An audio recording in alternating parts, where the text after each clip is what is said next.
Right. Obviously, this is a shock to many. Is this Elise Stefanik stepping out of the race, stepping down from Congress? Is this a surprise to you?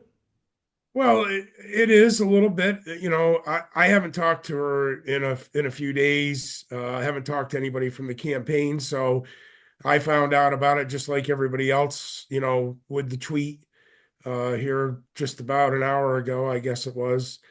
I'm disappointed, not in her, but just disappointed with I think the momentum that she had for her campaign. I don't think there's any question that she would have won, definitely would have won the Republican nomination and the conservative nomination. And then the general election, it would have been a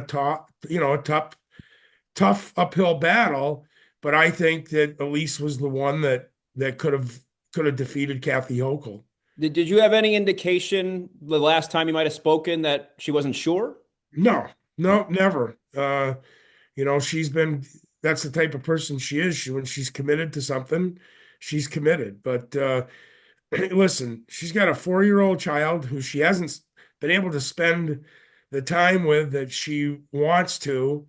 I'm sure that is a huge part of her decision making in doing this. And you can't fault somebody that has a 4-year-old child that wants to nurture their child and be with them, and her husband and her family.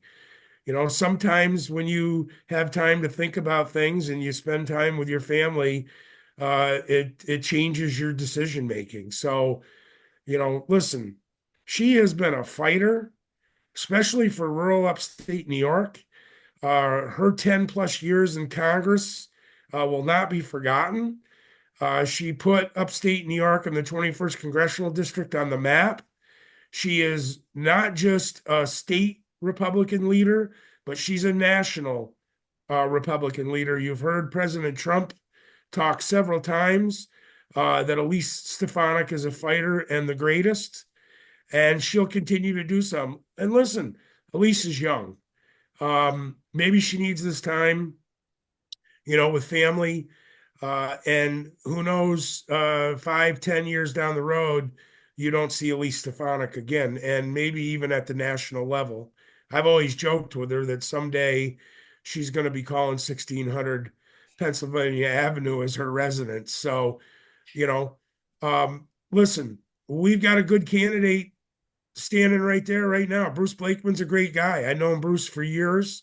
He's a hard worker. I don't know if anybody else is going to dare to get in the race, but Bruce is a great guy. He's proven himself in Nassau County. He's been a great county executive.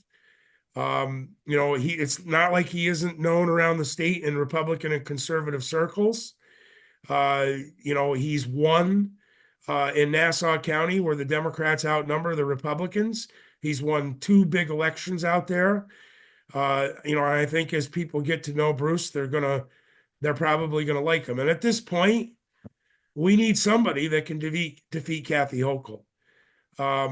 It makes me laugh every time I see the governor go on public TV or on Facebook or Twitter and talk about the affordability problem in New York State. What she seems to forget is that she and her party have caused this affordability problem.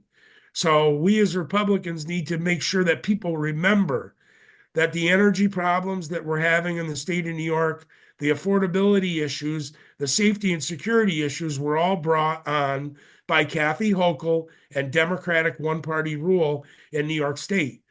We need a Republican at the helm to get the ship steady one way and straighten this mess out. And whether it's Bruce Blakeman or any other Republican candidate, the time is now. It's time to get the job done. It's time to get New York on track. You mentioned even for Rep. Stefanik, it would have been a battle, in terms of trying to win the gubernatorial race, if it came down to that. And I know that when Bruce Blakeman announced his campaign, talked about trying to meet voters in the middle, if you want to say that way.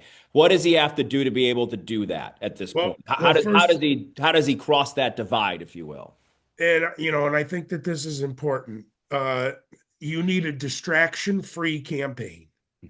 And I think Elise Stefanik is a very smart politician. And Besides all the other issues that she brought up and reason why she's not running, I'm sure that she looked at this is not going to be, as the situation is right now, a distraction-free campaign. To win as a Republican statewide in New York State, it needs to be a distraction-free campaign, all focused on yourself and what you're going to do for the people of New York State. And that's what we need to do as Republicans if Bruce Blakeman is our candidate. Is there, I guess you have to find, she would always talk about having a voice at the highest level for New Yorkers. That you alluded to that in New York 21 a little earlier. And the party now, I know Ed Cox has already thrown his support behind Bruce Blakeman. Do you see now as it, she could be probably seen as the leader of Republicans in New York State. I guess, do you turn to someone now? How does that look in terms of where the party sits now today? Well, Ed Cox is our chairman, so he is our leader. Elise is the highest ranking, Republican right now in our party, and she'll be there until next December, regardless. So she's still our, as far as I'm concerned. I'm in her congressional district, so she's my party leader, and I'm a county chairman as well. But I consider her our party leader along with Ed Cox because Ed is the chairman of our state party. Okay. Yeah. Anything else to take away from today? No, just that, this is politics. You expect the unexpected in politics. I can remember when all the rumors swirled about Governor Cuomo was going to resign. And I said, there's no way in hell that Governor Cuomo is ever going to resign. They're going to have to take him out of the executive chamber in handcuffs. And all of a sudden, he resigned. So you cannot ever expect anything in politics. Things happen every single day. I laugh sometimes because it's such a fast moving thing. It's like working on a machine in an assembly line. Things move fast.